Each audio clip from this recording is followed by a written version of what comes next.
Hello everybody and welcome to this playthrough with various wins for the Quail Hollow and the Wells Fargo Championship Pro and Expert Division here in Golf Clash the game. Before we take a closer look at all the videos, make sure to hit the thumbs up button, also subscribe to the channel and turn on the notifications. Have in mind that the wins you will see in the replays here are not the same that we will have in the 9-hole cup starting on Thursday the 4th of May. The reason for that is that we do have a modifier and the win will then be increased. Scan the QR code here on the screen or go directly to patreon.com/golfclashtommy for all our tournament and tour guide packages. We do offer expert and master division, qualifying round guides and final round guides for expert and master division as per usual. Follow the info box on the right hand side to get the club distance adjustment, elevation adjustment, also a ball and club type we suggest you to play with. Have in mind that those are all suggestions and you don't have to follow it if you don't want to, but there is always a plan behind it. So let's go to hole number 1.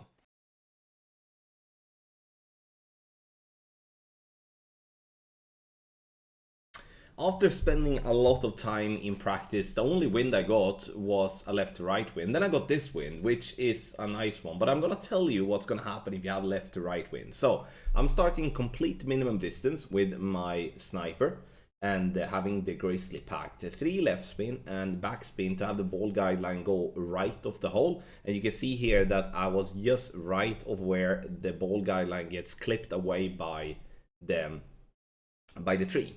Adjustment 1-to-1, which is medium distance plus 10. I'm gonna center the ball and hit perfect. So if you do have a left to right wind here, if you cannot play with a side spin 4 or a side spin 5 ball, you're gonna be in a situation where you cannot aim for the hole. Then what shall you do then? You shall use curl. And that's going to be extremely tricky to be accurate. And that was actually a surprising thing for me when I was practicing this hole a lot.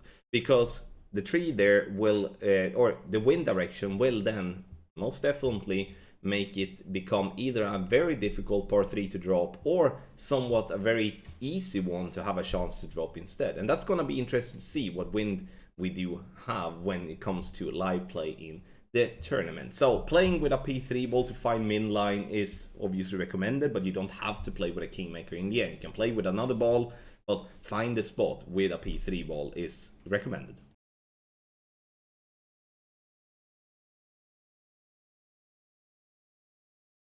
For hole number 2, the drive. Here we're going to aim with our ball guideline to point towards the left side of the first bunker there at the top right. 5.8 topspin and 3 left spin. I will be using topspin here to replicate even the lower levels of Apocalypse, so we're not just focused on the club level that I'm having in the video. Adjustment is going to be max plus 10 P3.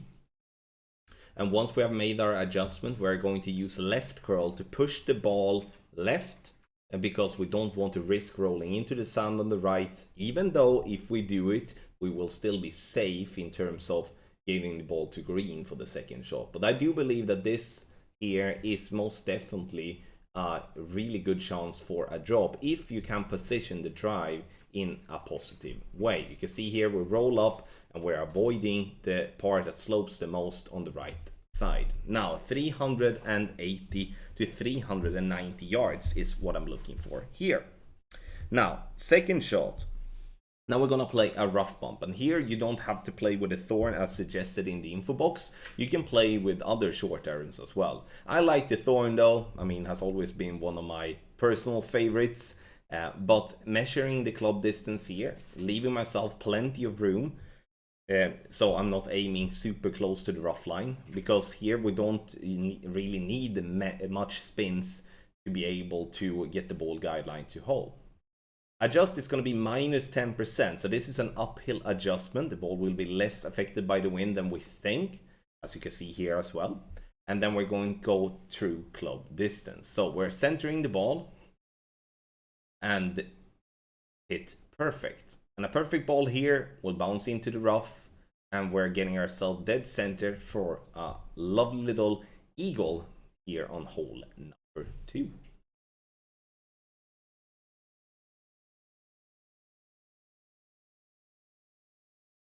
Hole 3, we're playing this one with the club that gives us the most power, but also the most topspin possible, playing with a power 5 ball. You can see here now that I'm using all the topspin I can, and I decided to use all the topspin here on the drive to actually display to you how freaking long this hole is.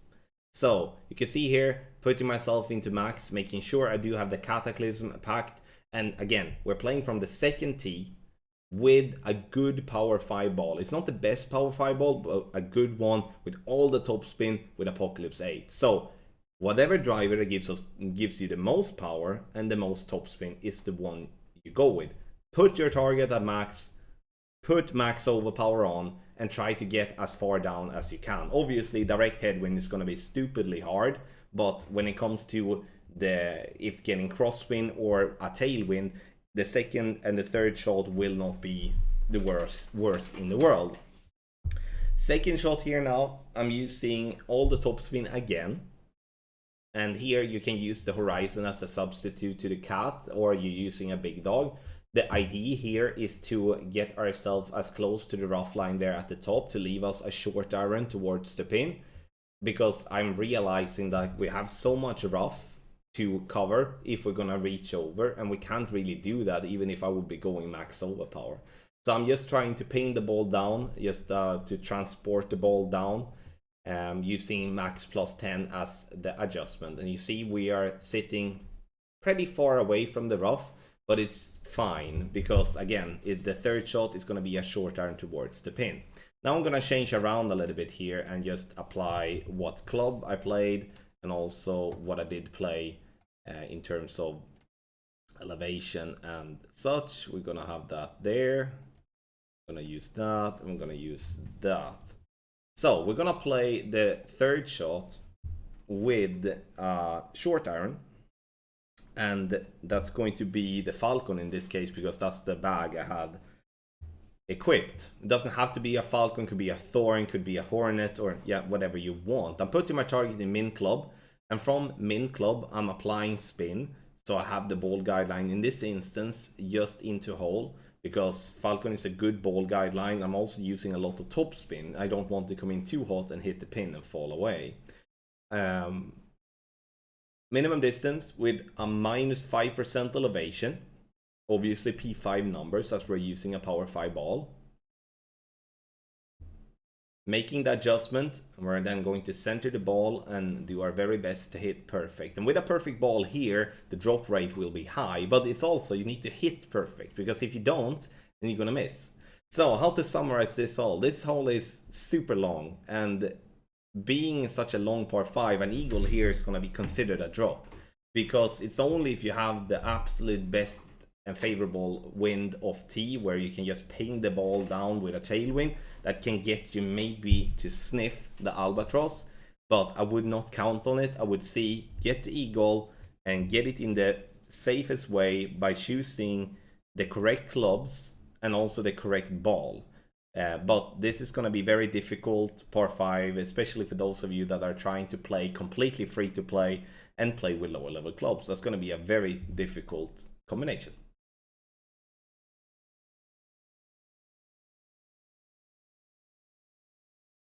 When it comes to hole number 4, this is a fairly tricky par 4 in my opinion. We do want to keep the ball on the right side of the fairway, at least when it comes to the first and the second bounce. This as the fairway slopes heavily right to left while it comes to the middle of the hole.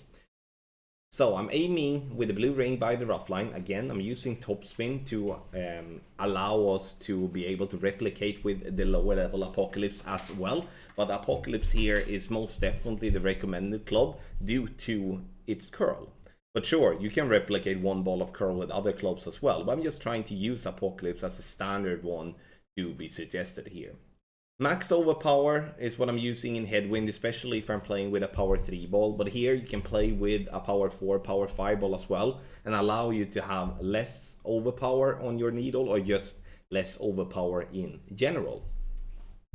Now, when it comes to the second shot, we are going to attack the pin, but we're not going to do a rough bump. I've been playing this rough bump a lot by the green, and I felt that rough bump is actually very inconsistent when it comes to its result. What I mean with that is when I'm aiming and I'm just moving my ball guideline a little bit left or a little bit right, it feels like it's a very glitchy and inconsistent place. So what I'm doing here is that I'm putting my target, if I have the possibility to play from min line, then I'm going to put my target in min line and play. But now I realize that now I have a little bit of tailwind, then it's going to be something that I have to correct. I have to move up a little bit and then apply the adjustment again. Adjusting a little bit too much here. Should have kept the min -10 adjustment.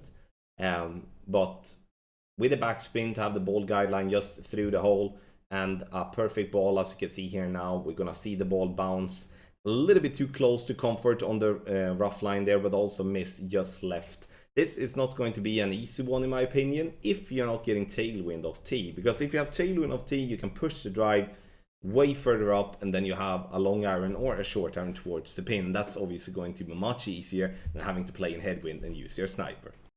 Take your game to the next level with our ultimate tournament text guides for the Wells Fargo Championship. We are producing expert and master division qualifying round and final round guides for the Wells Fargo Championship, and especially with the more people getting to the final round, as it is a better cut line, combined with the fact that we do have increased wins, which is going to make it less droppable. Having a guide to follow is going to make you spend less time in practice and still be very competitive running for the final round and also for the top spot, depending on what goal you set up. Make sure to subscribe, use the QR code here on the screen, or you go through the link in the description down below, called patreon.com/golfclashtommy. Obviously, we do offer 18-hole tournament guides, we offer tour play guides as well. We have something for each and every one. So sign up and start improving your game.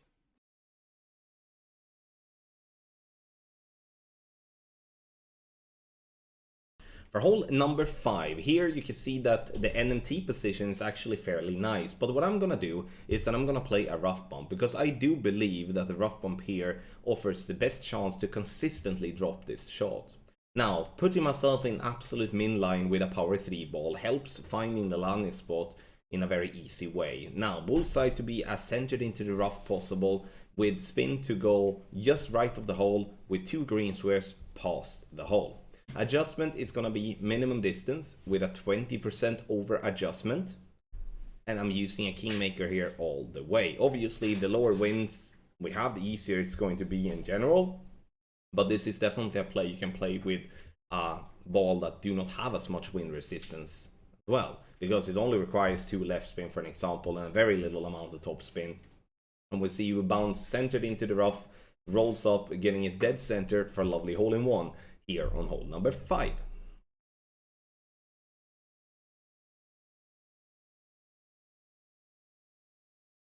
On hole number 6, here I would recommend to play with a power 5 ball if you have that possibility. What I'm looking for is to use all the left spin together with, in this case, 5.8 top spin. I'm trying to replicate what you can use with the lower level Apocalypse here as well, starting at the top of at the bottom of +17, luring by the rough line. Adjust max +10, and then I'm going max overpower, max left curl with a slower needle.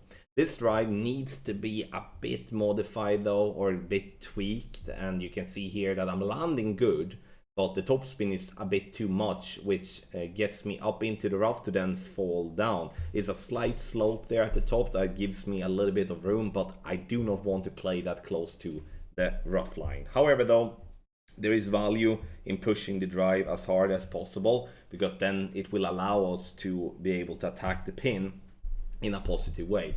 But this second shot here is difficult, and the reason this is difficult is because they haven't really been giving us any rough bump opportunity. So in this case, I'm going to have to use a lot of backspin and aim for the pin, and that's not really something I'm a fan of, because using a lot of backspin often means that the wind is going to affect the ball a little bit more once in between the bounces, because the backspin do work very strong. 5% elevation and true club distance. So once made the adjustment, I'm going to center the ball and try to hit perfect. Unfortunately, in this video, I do hit a great ball. The great ball, though, shows that with a perfect ball, it would have been very close. But this is a par 5 where I do feel, alright, if we're not having a straight tailwind off tee and having to lay up for a long distance sniper, it's going to be a difficult par 5 to be consistently dropping, in my opinion. But, I mean, I could be wrong, obviously, but that's my feeling at the moment.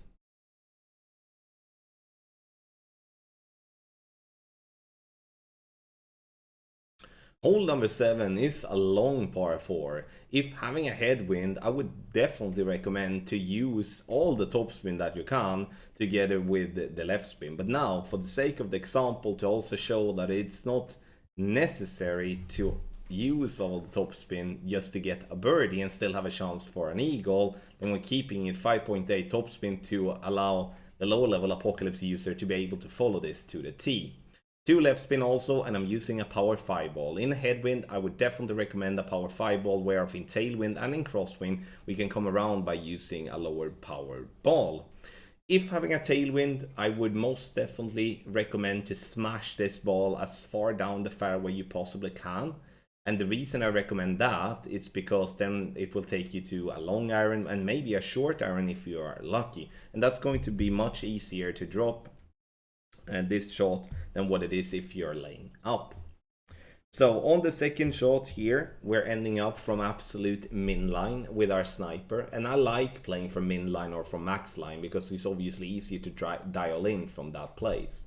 Looking to have the ball guideline short of pin, even though it's a slight headwind, and the reason for that is the green's way of looking, meaning that the beginning of the green slopes downhill, and if we come in with the ball guideline aiming at the hole, we will come in too hot. So leave the ball guideline short and then let the ball roll down instead, and just see my advice as that is something that will work. No elevation is what I recommend here and play minimum distance. Here I play +5, which is the reason why I'm missing on the right edge. So no elevation on the second shot from absolute min line, and in a worst case scenario we're gonna have a birdie, but the eagle is definitely there.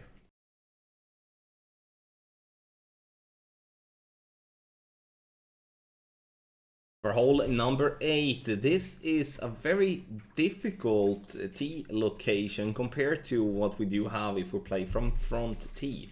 I'm playing this one with 5.2 backspin and 3 left spin. You can see here now that I'm leaving the tip of the ball guideline approximately 2.5 green squares short of pin. And now we're going to make an adjustment that is maximum distance with a 20% over adjustment. And here the value playing with a grizzly that do have a good ball guideline is really good. But if you do not have a high level grizzly, you're gonna have to play with another long iron that gives you a solid amount of backspin, because if you don't have a good amount of backspin, you're gonna have to aim super close to the sand line, and that's not really something that I would recommend, because that would make it very risky, because we don't want to end up in the sand, obviously. Hole number 8, again, this is one we have played in Golden Shot, and there we're playing from the front tee, and from there it's a super easy one and a very, very good chance for an hole-in-one. But once we come to the second tee, the tee location has moved way more right, and then the bunker is definitely in our way, and it becomes a bit more difficult. But the hole-in-one is most definitely there.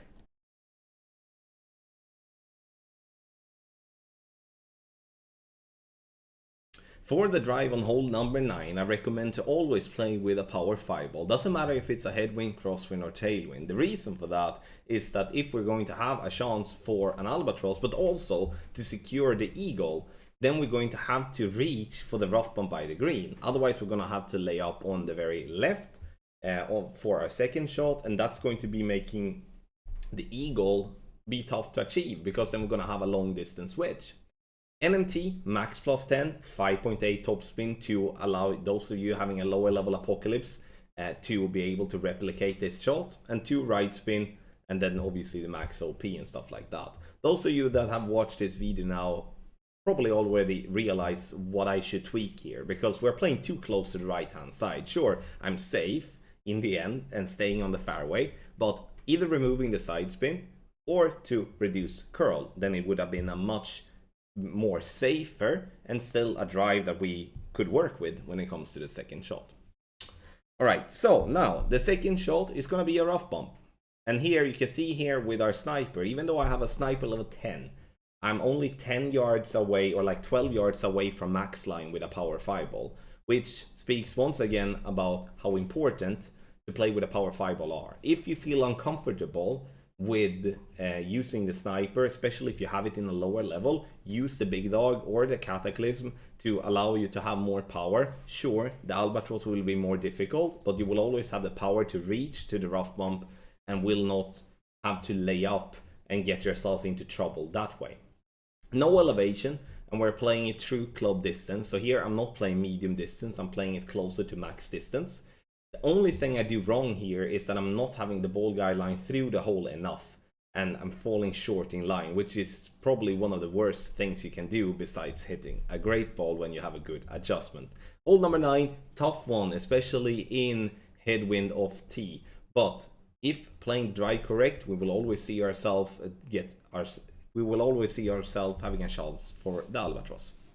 Thank you so much everybody for watching this playthrough with various wins for Pro and Expert Division, the Quail Hollow and the Wells Fargo Championship here in Golf Clash the game. Have in mind that the win that you see in the videos here in this playthrough are not the same as you will have in the tournament, because we do have a modifier that do increase the wins. Make sure to subscribe to patreon.com/golfclashtommy, scan the QR code here on the screen or use the link in the description down below. We are doing a qualifying round and final round guides for the Wells Fargo Championship Expert and Master Division. Thank you so much once again for watching. I wish you the best of luck in your Golf Clash game.